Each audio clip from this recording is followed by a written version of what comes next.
Oh my gosh. Hi, everybody. Welcome back to the Valleycast. My name is Elliot Morgan. I'm here with Steve Zaragoza. It's a duo today. Joe Beretta is out celebrating Mother's Day with his wife, and I'm here to tell you about this Thursday. That's tomorrow, the day after this podcast goes live, May 15th. I'll be in Irvine with my wife, Grace Helbig. We'll be doing a comedy show, and well as Chicago June 14th, St. Louis June 27th, and Atlanta July 7th. Come hang out. Tickets are selling out very quickly for Chicago. I think Irvine still has plenty, and St. Louis has sense in Atlanta. Man. Anyway, let's get back to the show.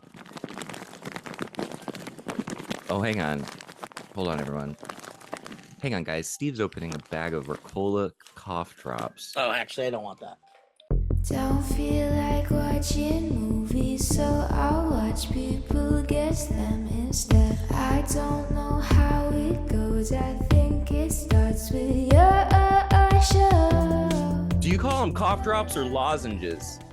I call them cough drops. Lozenges sounds like something Swedish. they say in the UK. Yeah.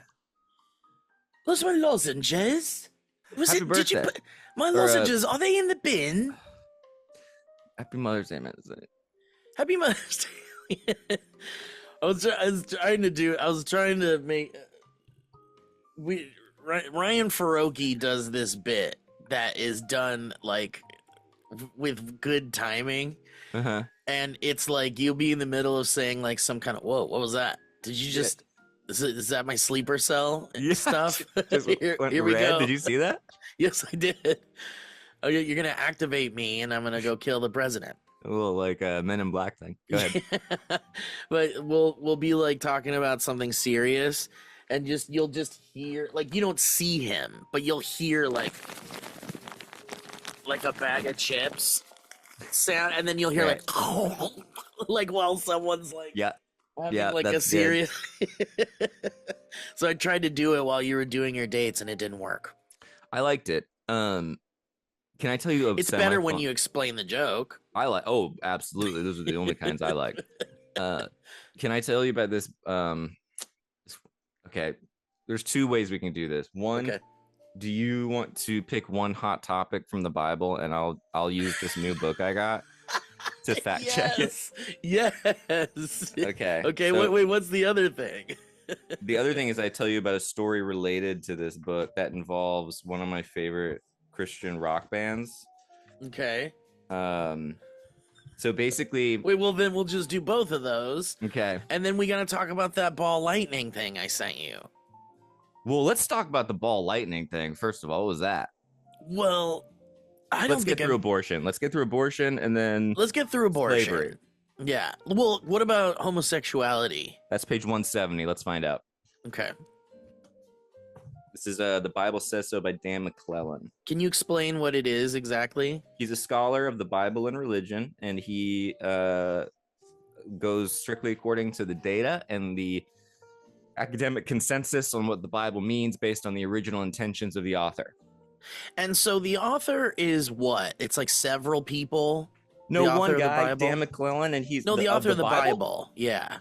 There's different books with different authors, and some of the books aren't written by the people who purport to be. There's most of the scholarly consensus is that a lot of the epistles were not actually written by Paul, and a lot of the actual apostles weren't written by the apostles. They were very potentially written by their slaves or their enslaved people. Interesting. And Okay. and just quickly, because there's a lot of people maybe that aren't into religion or don't know a lot about religious stuff, and so Our audience? No.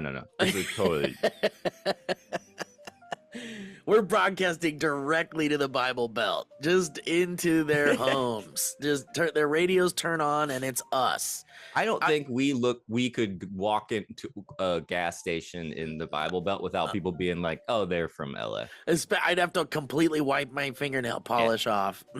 But the other question I have is because I know, and this is going to be like, because I don't think about this shit, Elliot, at all, ever. But but if we're going to get into the zone of like, let's talk about these topics from the Bible and peer discussions around them and get to the bottom of the significance of a lot of these topics, is that Or is the that what? top, since we're dealing with homosexuality.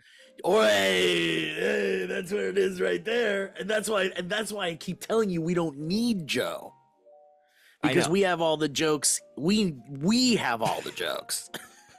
So, but my question is the Bible is just like someone decided like this guy is a miracle worker, a healer, whatever. We need to get to the bottom of what he is and what his story is. And so they all just came up with all this like God created the earth shit. And like, was it just people that got together and were like, let's make a book about this? Actually, it wasn't God created it. There's 3 actual creation accounts in the Bible. Oh, interesting. Because I According to this, thought it was in the beginning. There was nothing. that's chapter 1, and then and it's not in the beginning God created. It's in the beginning God was creating. So there was already something there when he began creating. Oh, interesting. And Yeah, okay. and then there's a second chapter of Genesis as another creation account, and they believe that the first one was written to like kind of mask over the second one that they put in. Yeah. But they were handed down like through oral tradition. And then there's a third one that's dispersed throughout the Bible and like Isaiah and stuff, where there's like a sea monster that is like defeating the sky monster, and then that's how you get the earth. So Okay. And the there are new only pope 2 believes passages. all of this. There's only 2 passages in the Hebrew Bible that deal with same-sex intercourse. Interesting. Okay. And is it in a nice light or is it in a forbidden light? It's forbidden, but not for the reasons you might think. Oh, and is it forbidden because it doesn't create life? It's about the active sexual agent. So it wasn't really about consent or like enjoyment back then. It was about it was about power hierarchies. And so if you were on the receiving end, it was bad. But if you were on the giving end, it was okay or something like that. Damn. So it's like literally about pleasure. And power, yeah. Power and pleasure. So damn. This is getting dark. Yeah, isn't it? You want to go to abortion yet? I love that we were like, let's talk about the Bible really quick. And in 4 minutes, it went dark.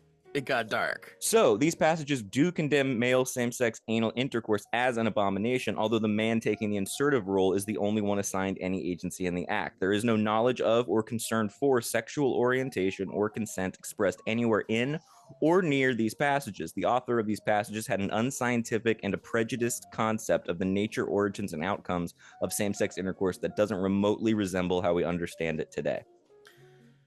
Wow, that's so wild, man. That's wild. This is so fascinating too. This is a fascinating, very fascinating book, because it basically is like everything where it's like you're like, nah, the Bible says it, and then it's like, no, it doesn't say it. Yeah, virtue signaling. I won't. What does the that. Bible say about virtue signaling? Is it in there? What would be a good joke there? There's so many.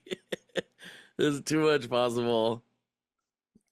What's with the ball of lightning, dude? We don't have to keep going down the. Well, I think how far into that book are you? You read the whole thing? I've only started at the beginning, which was explaining how we got the Bible and like all the different. Dude, get it. Give it to me. How did we get the Bible? It was a messy thing where like it wasn't agreed on, I think, until hundreds of years, I guess, after Jesus died. At one point he says no one who wrote a single word of the Bible knew that it was going to be in the Bible. And so the idea that the Bible is like, and then he goes into the 3 main errors is like when interpreting the Bible is inerrancy, the idea that, or it being inspired, that it can't be wrong, and that it's univocal. So like nothing can contradict each other. One voice. So he's like, it's not one voice, it's all of these different voices competing, and you have to, every culture negotiates with the Bible according to how they want to structure power and boundaries in their society. So yeah, so we're not like really like so modern people aren't really following the Bible then. No, and it like doesn't connect. He goes into like how the Bible is pretty like, not only does it not condemn slavery, like it's pretty like cool about it. And it's I think he mentions it's like talking often about chattel slavery, and people will be like, well, it says actually that like there's neither slave nor, and he's like, no, like it's very clear throughout the Bible that like there's a consistent endorsement of slavery. And so it basically he's going, well, the Bible supports slavery, and yet we as a society have left that behind thanks to the Enlightenment and Enlightenment era values. So we don't really talk about that anymore. But when you bring it up, people are like, "Oh yeah, no, oh. Wow. So wow. That's great. Maybe I want to read that book. It's very fun. You should follow him on Instagram. He's very funny because he does all these like fighting misinformation videos. Oh, I love And that. It'll be like these guys who are like, we found Atlantis under this, sea, or here's proof that and then he'll just like go through all the academic stuff, and it's very fun. What's the name? What's this account? Dan McClellan, McClellan.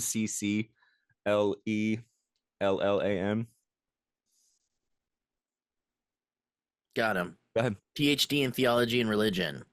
Yeah. University of Exeter. Oh, no thanks. Yep. Throw your phone behind you. Yeah, I'm sorry. So I don't. Literally, you look up University of Exeter. What are you, Merlin? All right, I'm gonna follow this guy. He's worth it. Ball lightning. What was that real? Well, man, like, I don't know. I feel like because I was pretty fooled by the Aztec or what are they? Aztec? The Aztec alien mummy? Nazca, yeah. The Nazca Peru. aliens. Mm-hmm. And I was like ready to be like, fuck it. This is it. Like at least there's like, these might not be living invaders, living visitors, but there's like, here's the physical proof. World changing. That's world changing. I was ready to accept it. And I wonder if maybe I've argued with you on that subreddit, because I have. Can you imagine? I'm an established figure on that subreddit. What if you're just like, you and I are like mortal enemies in the subreddit, but we have Do no you have idea. 3 stars under your username? Because if you go to that subreddit, that's how you tell who's a believer. So anyway, and I was ready to believe it, and then it was like literally the next day there were memes that made me feel bad. I know people really know how to take the joy away, like right away, and then there's the whole conspiracy within the conspiracy that those things are created as propaganda against right? Like digging deeper into the knowledge or believing these things, and like AI seems to be the perfect way to cover up shit now. Yeah. Like, and to keep propaganda, and like it's a perfect propaganda machine, because you could just be like, everything's fake now, and we've joked about how like everything's fake now, it's hard to tell what's real, even just verbal news, truths, whatever, but visually now, what do you have there? Well, a Nintendo Switch gift card just fell out of it. It's my bookmark. It's called Post-Truth Society. Oh shit. Pretty depressing. This is good. Oh god. How far did you get into that one? No, it's still making my way through. It's a political anthropology of trickster logic, and it's basically how we don't things aren't looking so great. Jesus Christ. For my dissertation, it's for a chapter I'm working on called Things Aren't Looking So Great. Things aren't looking so great. The title of my dissertation, if I change it to Things Aren't Looking So Great, would be very fun. I would really love that a lot. But, yeah, we don't know anything. We've passed the threshold. I think so too. I think we have passed the threshold, and now we have to like really stick to what we believe in, and find your corner of whatever, and find your people, and find your comfort, and just, and be very like, because even now because I used to be like critical thinking is the answer to a lot of these problems. But even with critical thinking, it's like there's only so far you can go with like truth. Yeah. And so, like when people made fun of the Nazca mummies, I was like, well, now I feel stupid for even believing it, and it makes me go like, now that's dumb and I'm over it. But that could be done with like literally anything. It's Yeah. just that we're all susceptible to being like, fuck, I don't want to be made fun of and I don't want to be the crazy conspiracy guy of my group. Right. I had a friend who saw he was outside and he looked up and he sent a video of it to me. And it was the most insane thing I'd ever seen in the sky. It looked like there was like a spiral of a cloud around it that was changing and it was moving and seemed to be moving in odd directions. And like a lot of those quote unquote observables that you hear about for UFOs. And I jokingly was like, watch, it's gonna end up being SpaceX or something. I was like, but honestly, dude, I was like, I have no idea what that is. And if I didn't, as far as I'm concerned, that's like a legit UFO. And turns out it was definitely SpaceX because when those rockets like break apart, they make really crazy looking things in the They sky. like fly around in this in a spiral and Yeah, stuff. but my buddy had like a real like that kind of same feeling with the Nazca mummies. Like emotional. Like, oh my god, yeah, like the almost spiritual experience of like, what am I witnessing? This is life changing. This is like I feel so blessed and honored that I've been able to see something so crazy. And then it did lead to like disillusionment a little bit of just being like, oh man, like And is with there enough nothing cool? Yeah, and with enough disillusionment, you're just like, I don't even know, I don't even want to, what am I even doing? What am I Yeah. even doing with my life? That's what but that's what you get Joe. Dude, I it's crazy that like we grew up with knowledge is power being like this kind of like mantra, Now it's you knowledge know? is gay. And now it's knowledge is gay and wokeness is knowledge and knowledge is wokeness and wokeness is gay. And it's like, and wokeness is like shit. Who cares? Who cares about other people? Who cares about anything? And who cares about like just let it be. Leave it alone. Let the big guys handle it. Let the adults handle it. Yep. And it's like, and they love that. They love that that constant disillusionment is just like, rampant. And we're just, I can't. So when I see things like Reminds me of this, Steve. oh, what's that? You have a book for everything.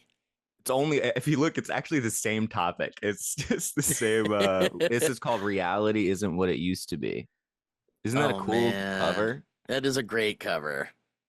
What have you dug into that one? No, I haven't looked at it, but I mean, maybe a couple pages just to get the intro. But yeah, it's basically, I think it was written in like 2000. It's called Theatrical Politics, Ready to Wear Religion, Global Myths, and Other Wonders of the Postmodern World. Basically, the breakdown of the idea of truth. Do you think that you go so far into these subjects that you just come out you go the complete opposite way and go like, well, time for me to program my brain into believing in all of this other stuff just so that I can like survive? I guess so. Yeah, like it's like all right. I guess Just this give is what I in. think. Just Just decide something.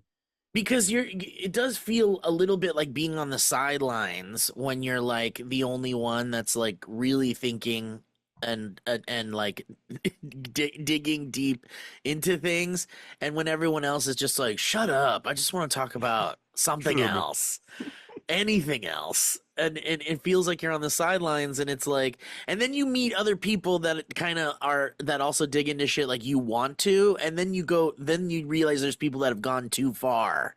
Yeah. And then you're like, well, I don't know where I belong now. Oh, like, totally. Yeah. Right? Like, what do we do? Yeah. It's like a endless. There's like a worm, like a black hole. Yeah, and it's everywhere. You open a door and it's just there. And then you go like, well, I don't want to go in that door, but I don't want to stay in this room either because the room's shrinking. Yeah. So I have to like either go into this truth void.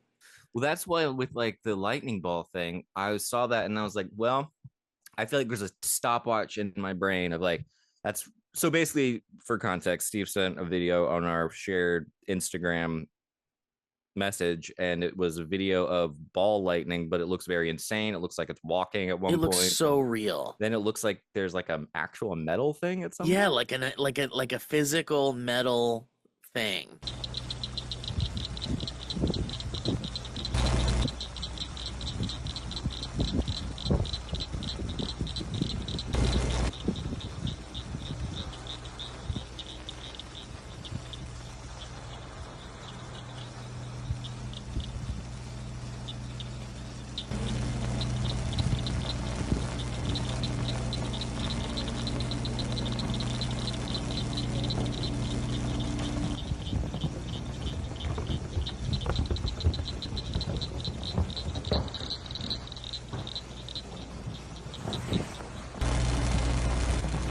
and you're going like, all right, it's gonna be about 5 seconds probably before this gets ruined. So I'm gonna really enjoy like being like, wow, this is cool. Because I know it's like I will purposely be like, I'm not gonna look into that because it's gonna get ruined. And it's nice to think that it's real. Yeah, you're But right. Like every time, even if there's like a week of being like, man, that was real. What the fuck was that? oh, Like it's nice. eventually someone will be like, okay, here we go. We deconstructed the video. And if you look at this corner here, you can Yeah. see this. Or if you You go. look over here, you see this.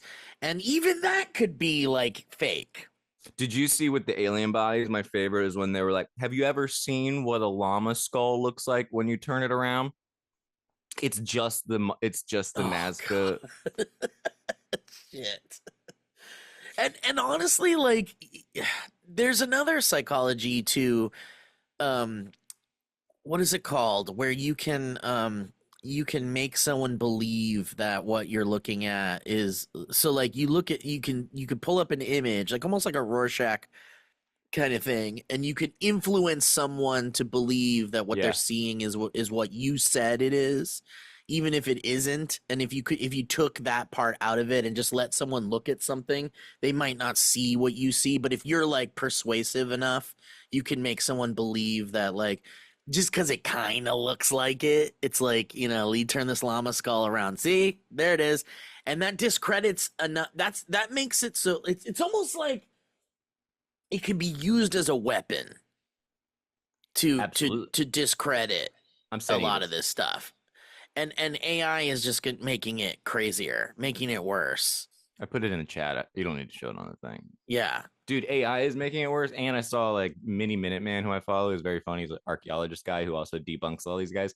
He was talking about like this morning. I saw a clip of his, and it was like, are we doing this now? Like it used to be that when these hoaxes happened, it was someone who's really good at Photoshop or someone who at least knew how to do like double exposure or something. And now it's like Yeah. these AI generated things that are obviously fake. But it But is that's the thing. That's the it's thing. Like the obviously fake stuff is like still happening. Like my mom sent me this thing that was a robot dancing, and I was like, "That's AI, mom." And she's like, "Oh, okay." And but it, you know, the fact that she believed I it know. made me believe it for a second, and then I had to like really look at it and then go like, okay, well here's the signs that it's AI. And you can tell like the shadows are all fucked up, and like, you know, Yep. there's stuff blending into each other that in the background if you really look.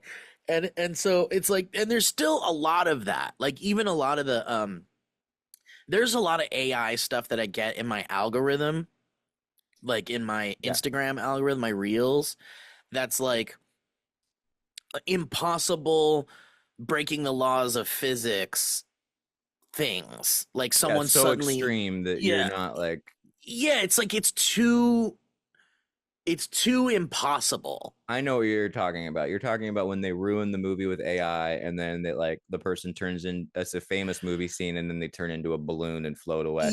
Yeah, or like someone turns into a dog creature thing and then gets all these spider legs and starts Yeah. crawling Oh around the yeah. airport and stuff. And it's like, okay, so that's physically impossible. There are no scientific laws that Allow. that allow for that to exist. So you're like, that can't be real, and you move on. But then there's the things that like it's subtle enough, like this ball lightning video, dude. In particular, this ball lightning video really got me because it there the telltale signs that it's AI are not there, Yeah. but they kind of also are too. Once it Like, gets to the metal part, I was a little like, yeah, yeah, that's it. Once it gets to the metal part, you're like, okay, well now this is AI. I know it. But even really good modern current AI doesn't look that good yet. I know. Like See, there's inconsistencies in the physics that make AI obvious. Like if you understand like the laws of physics at least to a in a subconscious level, like you don't have to be a physicist to be like, that is not physics. That is not real physics. mhm.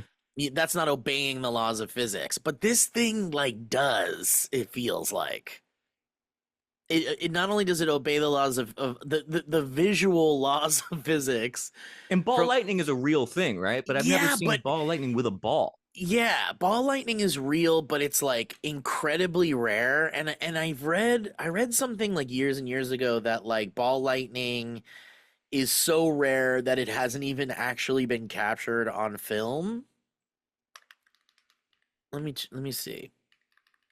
Ball Well, lightning. that's just a different word for. I was doing a stand-up bit on sleep paralysis, Yeah, dude, and that's another fascinating thing. when people just are like, "Oh, this is sleep paralysis demon," and it's like, but Yes. you can't just say that. That's just a different way of saying that that's a demon. You don't explain anything with it. You're And still when you going say like, sleep paralysis demon, yeah, you're just making it sound scientific, and it's still got the word demon in it, and it still doesn't explain how everyone sees the same thing, and it still doesn't explain how in America something very common is for people to see when they wake up a child-sized alien smoking a cigarette. like sitting on their chest, Yeah, because what or they or see is often aligned with the folklore of their home place, and so yeah. they're seeing a alien with a cigarette. Well, because the thing is like, and I would love to talk about sleep paralysis too, because I think that's something that like is what I've heard. And again, like nothing's true, and who knows if this is true or not. But from what I heard is that from a biological perspective, sleep paralysis is is a way of your body keeping you in one spot while you sleep, right? Mm-hmm. Like I've read and heard that like there were early humans that would sleep on cliff sides or like on and some like sometimes they would hang from trees or sleep in trees and like little hammock things. And if sleep paralysis would keep them from like rolling out and falling to their death while they sleep. And then I've also heard that it's just your body taking a like absolute shutdown moment to like recharge and shit. Mm-hmm. Is there an actual scientific I bet reason all. for sleep paralysis? That's what I'm saying. The whole premise is we need more funding to go toward this area of research because Which we're none not of going to that get. explains the demons. Right. Well, Dude, the when I do demon this bit, part. I Yeah, will yeah. go, I'll ask people like how many people have experienced it. First of all, most people will raise their hand, and Yeah. then I'll call on someone, and inevitably it is the scariest story I know, that it's I've ever always heard. fucking scary, It's dude. like someone being like, it bit my hand, Yeah. or it like whispered in my ear that I could never leave, or something like just It creepy bit weird. my hand and I felt it. And like Yeah, and I felt pain.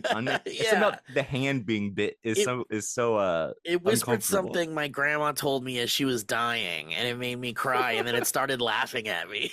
Yeah. Then it turned into ball And lightning and as it danced laughed, around. it grew bigger and its teeth grew sharper and Yeah. longer. And it's like, and then you wake up and it's like, oh, got time to go to my Oh, job at fucking Krispy Kreme. oh, that was the most real thing I've ever experienced. Okay, cool. It was fake. Great. Dude, and that's the thing. It's like, so you've heard about lucid dreaming. Yes. Yeah. Because my friend Jesse Stillwell and I have like, and Yes. I've always like loved the idea of lucid dreaming. Like when I was a kid, I could kind of do it, but I couldn't do the whole like Weird. world creation thing. But I could like fly out of my room, and Cool. I knew where I was, and I knew I was in Oxnard, and I could like fly around places in Oxnard that I knew where they were, and it all felt very real, and it felt like I would wake up and be like, was that astral projecting or the concept of astral projecting, or was it like sleep Right. paralysis combined with um lucid dreaming? um and then I we started talking about it in my friend group, and we were talking about this movie called Waking Life. Have you heard of this movie? Mm-mm. Dude, Elliot, please watch this movie. Watch it right now. I'll watch you watch it. Watch you watch you walk. I will watch you watch it. I'll watch you watch it. But Waking life. All right. yeah, it's dude, please watch this movie. It's Um. Richard Linklater, who did like Dazed and Confused and Okay. all these great movies. Scanner Darkly, which was Oh, but nice. Waking Life is a rotoscoped animated. It's like a dude, it's really good. It's all of these like philosophical, like real philosophical discussions about consciousness and Oh, fun. self and lucid dreaming and all those things, and it's some of them are actors and some of them are real philosophers and Also, there's an Alex Jones jump scare, which is very interesting. It's Hmm. very, very bizarre. But we started talking about lucid dreaming and shit, and my friend Jesse was like, "Dude, I want to learn how to fucking lucid dream. Like, I'm just gonna fucking do it." And there's all these communities of people that like have learned how to lucid Yep. dream, do it frequently, use it to fix psychosis, like mental illness, things like that. Like a bunch of Oh, they can go within their subconscious brain and fix trauma and things like that, and like and then also do things like make love to Kelly Kapowski from the Saved by the Bell days, from some yeah. crush you had when you were a kid, like all these like gross things too. But there's all these things that you can do. But the reason why I never really like dug deeper into it is because the more research you do on lucid dreaming, the more frequent you hear stories of sleep paralysis Yeah. like scenarios that sound like living hell nightmares.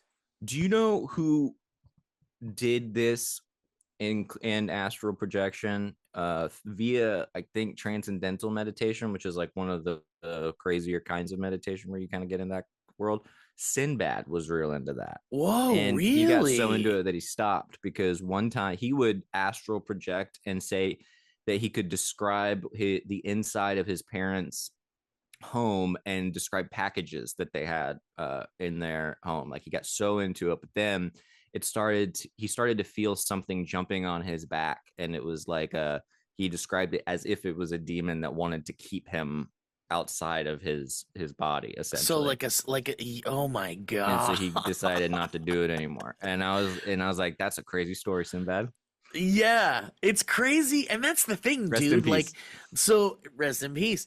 That's the thing. Like, when we talk about this, the sleep paralysis demon specifically, it's like if I told you in casual conversation that I saw a demon, not while sleeping, and not while under sleep paralysis. Just I saw a demon and I swear it was a demon. I had nothing to do with me sleep. It was during the day. I was in my bedroom. I was working on some project, and in the corner of the room I saw a demon. I could describe to you the way it looked.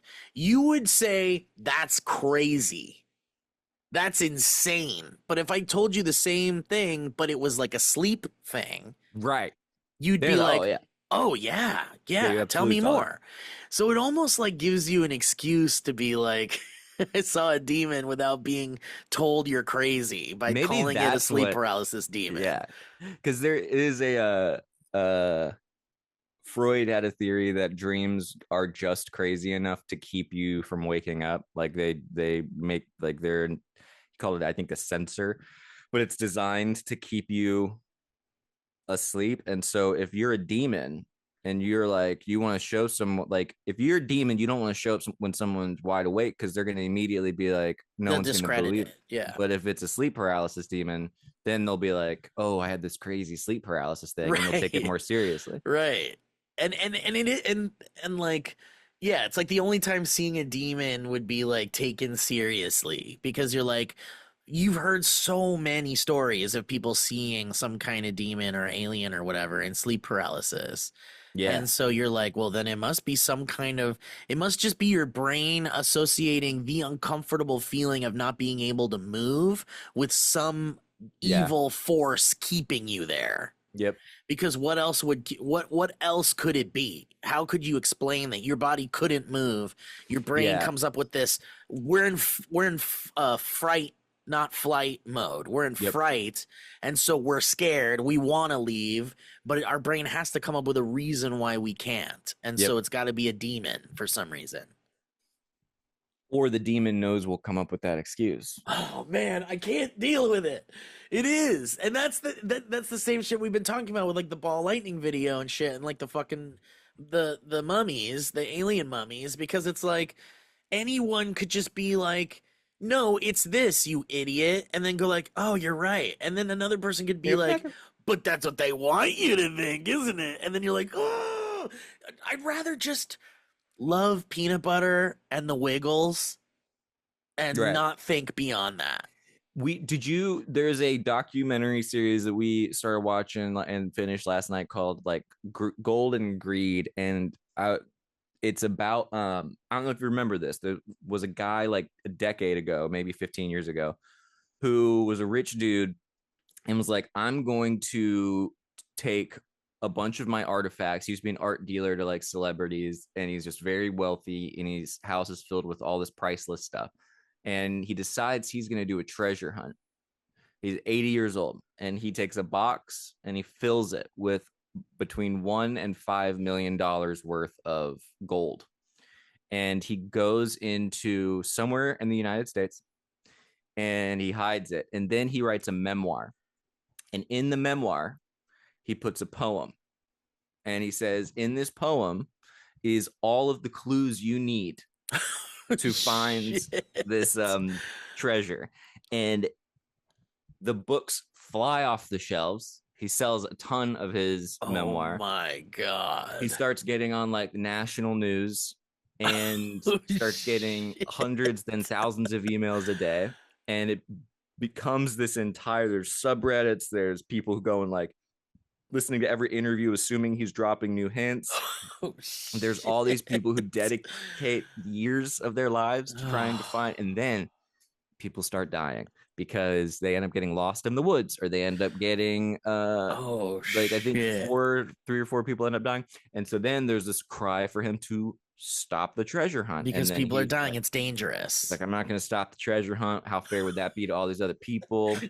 Holy shit. It is insane. But I was like, this is so, I was like, I'd have known about this.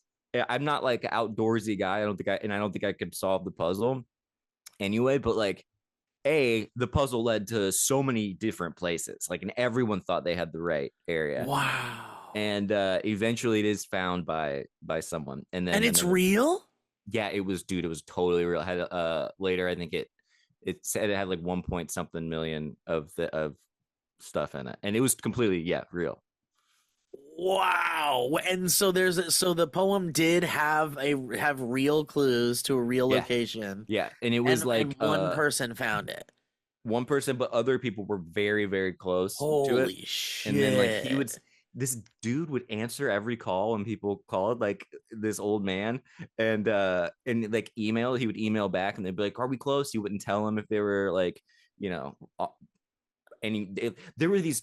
Okay, you gotta watch the documentary. Dude, this sounds incredible. We were like, oh, I guess we know what we're this is it. This is what we're doing tonight. There's these 3 dudes who are like the funniest redneck, self-proclaimed rednecks I've ever seen in my life. Like, and they like are in tears with like loving each other. Like, they're the most supportive family in the world, but they spend literally years and they're trying so hard, Steve, to figure out these things. And they really think they can do it, and they're just not what they're close talking about. All. So he starts getting really into definitions, and he starts being like, this word is actually like a treasure is actually, he means a proxy treasure, and we found it, and this rock kind of looks like a bear, and like shit. They eventually almost get divorced from their wives. Man, it all works out. It destroys their family. The guy destroys these people's lives, and then he goes. The way it ends is he goes, the old man before he dies is like, it was found, and everyone's like, well, who found it? And he's like, I'm not going to tell you. And then they're like, well, where was it? Because everyone had been looking all over the nation for this thing. And he was like, I'm not going to tell you. And he's like, can you send us proof? Yeah, there needs to be proof. You got it. And he sent a photo where you couldn't see hardly any of the background, like, or the ground, just the box, real close up. And people were like, are you lying? Are you trying to pretend that this is over so that people will stop? Yeah, no one gets leave hurt? You alone. And eventually you come to find out that no, a person really did find it and just requested to be anonymous. And then some guy finds that photo and figures out roughly where they think it was, and goes and matches where the photo is, just so they can be where the treasure originally was. Do they talk to the people that like found out that it was found? Yeah, they're quite upset. And one woman's like, I didn't regret any of it. It was so much fun. she got like really close with the guy. His name's Fen Forrest or something like that. And the old man, she was probably in her 60s, maybe. Yeah, I think she said 70, but she she said she went to his house after he had said everything was done, and he invited her in, and he was like, "You can't ask me anything about the treasure chest." And she's like, "Okay." And he goes, "But I'm going to tell you everything. It's all going to come out, and you're going to know the truth." And then he died 9 days later. No way. He So, like he knew. He knew he was yeah. dying. And, we were like, this guy is an ultimate troll. Yeah, like and like you believe for that like it's all fabricated. Even the person that won Yeah. is fabricated. And that was what, yeah, made me think of it, because I was like, oh, these folks can't have their like secret treasure anymore. So now it's just like the secret. Like they're trying, it led directly into a lot of conspiratorial thinking. And I was like, there's got to be a treasure hunting conspiratorial like connection where you're wanting to go find that lost thing somewhere. And it's very Yeah. mythological. And then you have this flip side of it where there's a secret, conspiracy going on, and they're all trying to, anyway.